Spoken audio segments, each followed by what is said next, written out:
Hi everyone, I'm Robin Bullock, coming to you from Dream Guitars in Weaverville, North Carolina.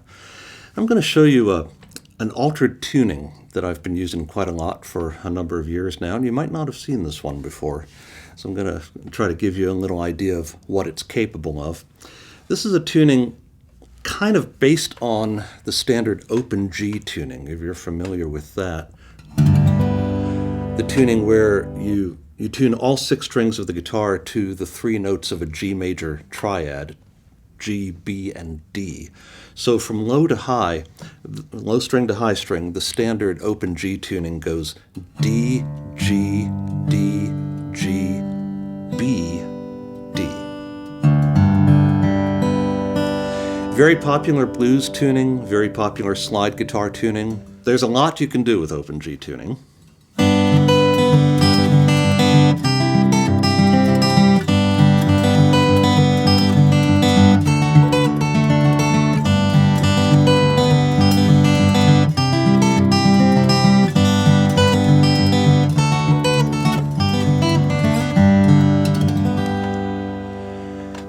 But some of the genres of music that I work in, particularly Celtic music, the music of the Celtic lands, Ireland, Scotland, Brittany, and so on, there were a couple of things about this tuning that kind of bugged me, and I went looking for alternatives.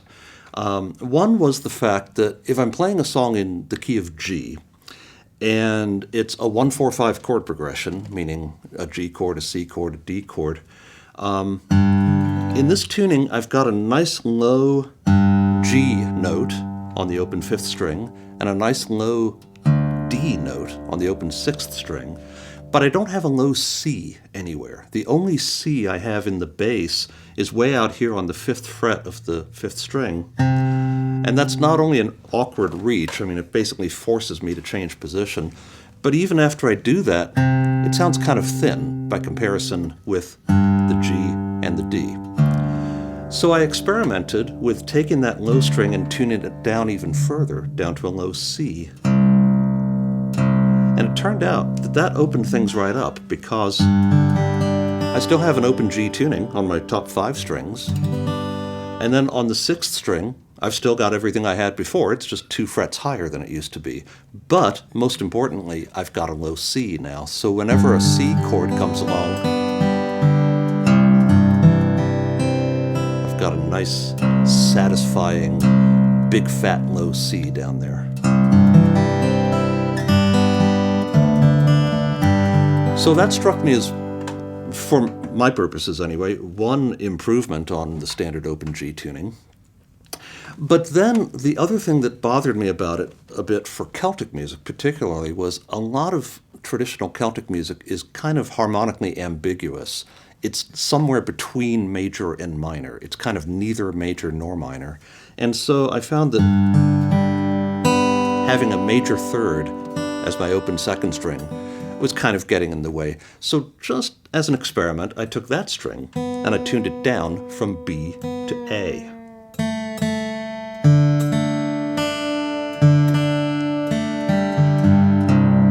So now my sort of double variation on open G tuning goes from low string to high string, C, G, D, G, A, D.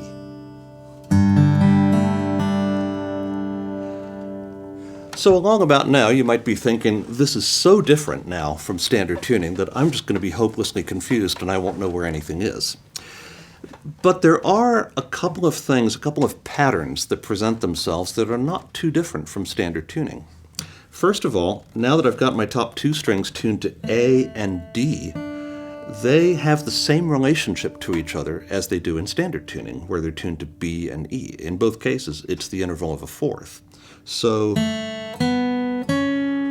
just like in standard tuning, when I get to the 5th fret on the lower of the 2 strings, it's the same as the open higher string.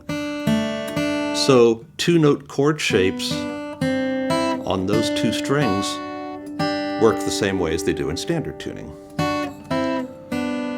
The 3rd and 4th strings are the same as they were in standard tuning, so nothing's changed there. And then the bottom 2 strings give us the low G, the low root, and the low C. So once you think about it in terms of the top two strings, the middle two strings, and the bottom two strings, it's not that hard to get used to it and get around on it and start finding interesting things that aren't available to us in standard tuning. So I'm going to show you the first half of a classic Irish harp tune composed about 300 years ago by the great blind bard Turlough O'Carolan. This is one of his better-known tunes. It was named in honor of a man named Colonel John Irwin, so it's often just called Planxty Irwin. A Planxty is a tune composed for a patron.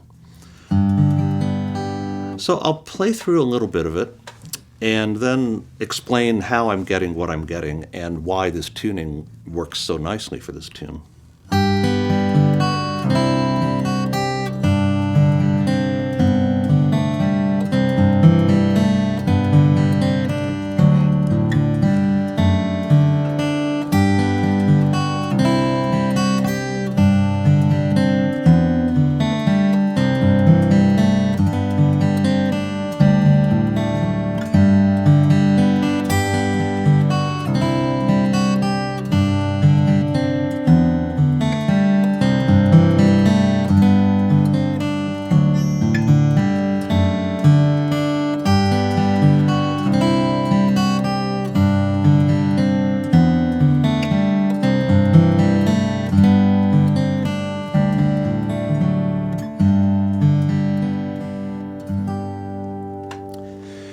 So let's have a closer look at that.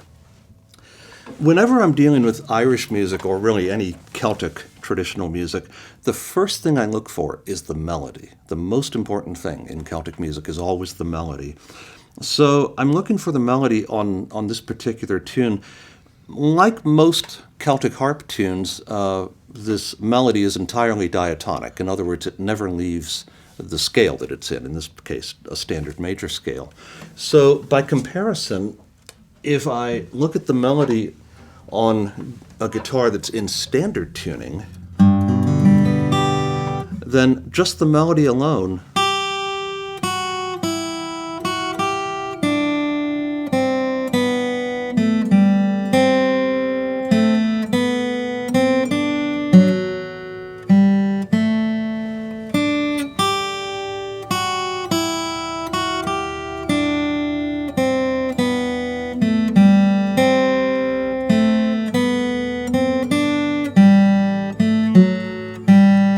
the melody never leaves the G major scale.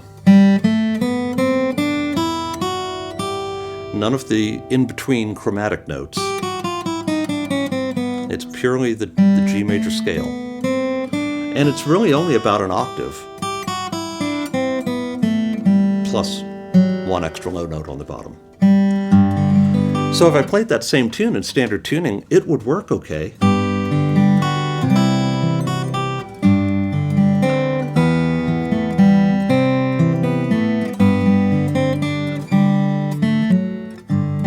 But it wouldn't sound as full as it does in standard tuning, or in this new tuning that I've come up with here. So the first thing I'm going to do is look for that melody again in this new tuning. Again, the top two strings bear the same relationship to each other as they do in standard tuning. They're just, everything is 2 frets higher than it used to be. So instead of starting on the 3rd fret of the 1st string, I'll start on the 5th fret of the 1st string.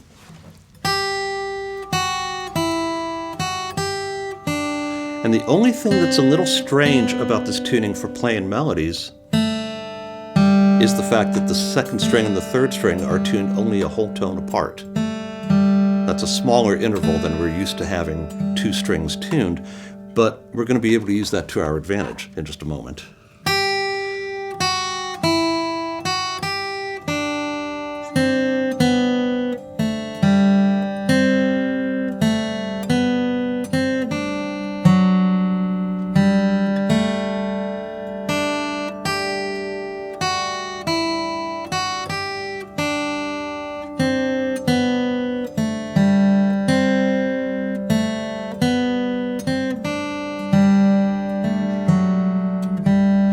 So it's no harder to play the melody in this tuning than it was in standard tuning. Now the next step I'm going to take is add a few bass notes. I'm not going to worry myself about chord shapes as yet. I'm just going to throw the root note of the chord on the downbeat of each measure and see what that gives me. Sometimes that's enough. Sometimes all it takes is the root note of the chord to imply the rest of the chord. And the nice thing about this tuning is in a 1-4-5 chord progression, G, C, and D, all three of those notes are available as open bass strings.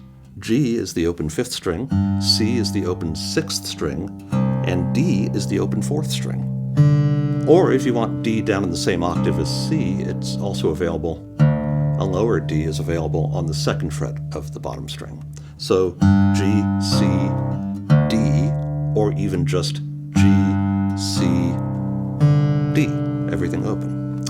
So that melody again with some basic bass notes, just the root notes of the chords.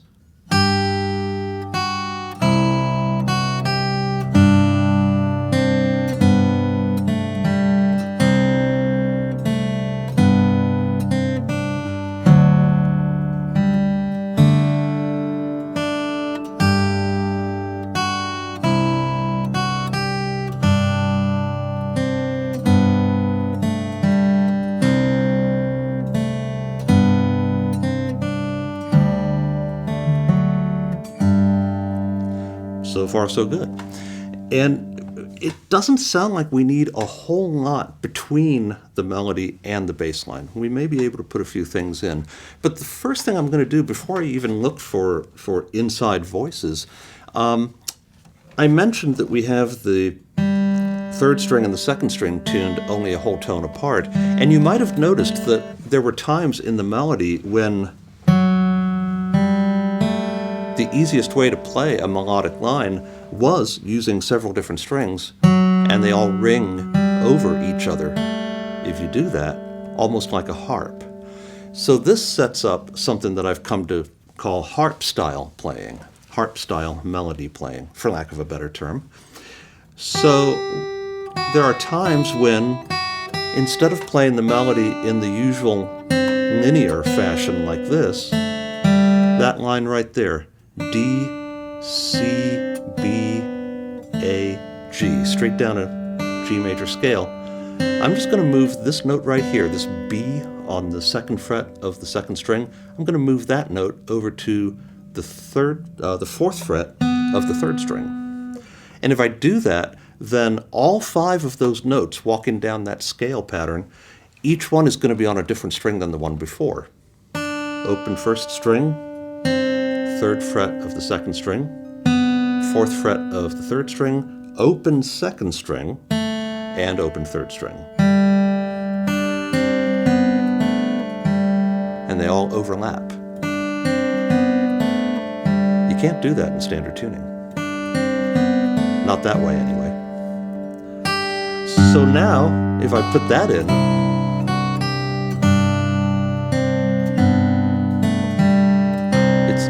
on the way up as well,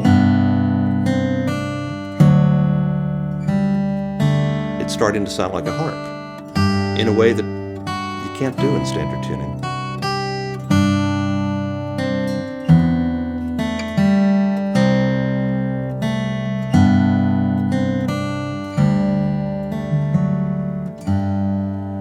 And so far, all I'm doing is playing the melody, now in harp style, and the simplest possible bass line.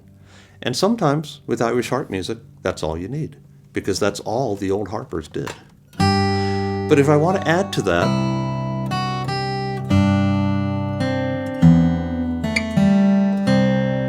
then the next step is to see if I can find anything between the melody on top and the bass line on the bottom. I think of melodic fingerstyle guitar playing as basically having 3 levels. You've got the melody on top, the bass line on the bottom, and then between those two, there's this whole realm of other possibilities. And if you're in a tuning like this, that is essentially still an open tuning, or mostly an open chordal tuning, then you'll find a lot of what you need in the way of harmony notes and chordal notes is already there in open strings.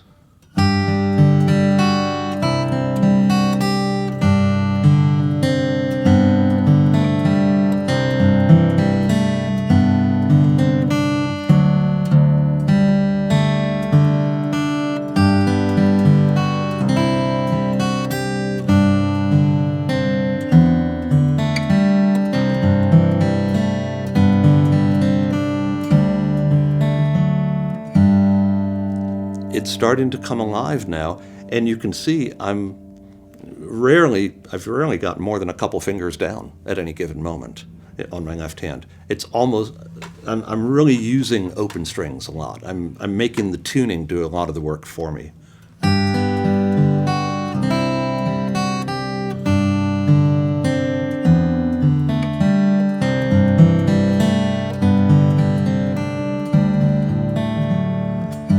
We can even use harp-style for those first few notes if we want to. Instead of just walking down and walking right back up, if I move that E, this note right here, from the 2nd fret of the 1st string to the 7th fret of the 2nd string, then I get this effect. This note continues to ring over this one, which continues to ring over this one. And then we go into this other harp pattern down here. So now, almost the entire melody, I've got each note on a string other than the one that the previous note was on.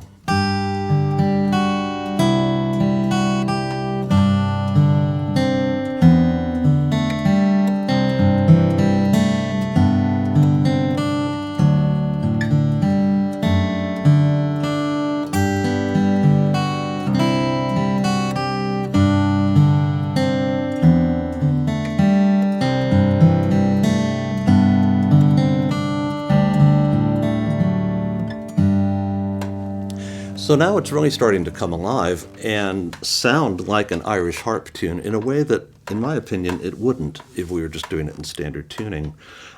You might have noticed a couple of extra bass notes that I threw in there that I hadn't mentioned yet.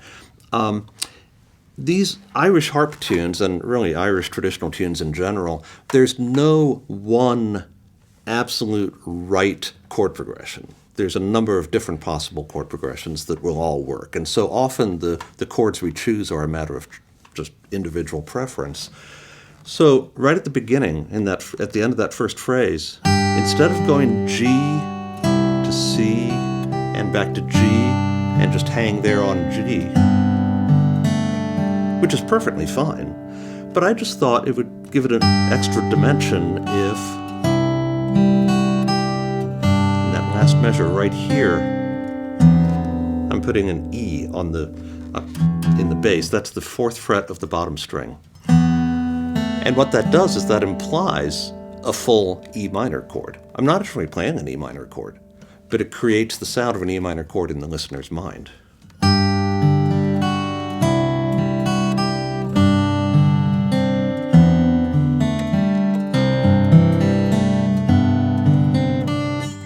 So that E minor, that E bass note, is entirely optional. You can use it or not. Another thing I did, and this is also just a personal choice and completely optional, at the halfway point where it lands on a D chord for a while, just because I like the sound of it, against the open A in the melody, I was sliding up here to the 6th fret of the bottom string for a low F sharp. It's still a D major chord, but it's what we would call a D over F sharp. F sharp is now the bottom note, and what that does is that sets up the move to the G chord a little more interestingly than it would just sat here and then change to G from there. In the classical world, they call that voice leading. I'm leading the listener to expect the change to the G, and it creates a tension and a resolution that is a little more so than if I just sat there on a D chord, a D bass note, and went straight to the G from there. So what I've strung together so far, just on the techniques in this tuning that I've been talking about, now comes out sounding something like this.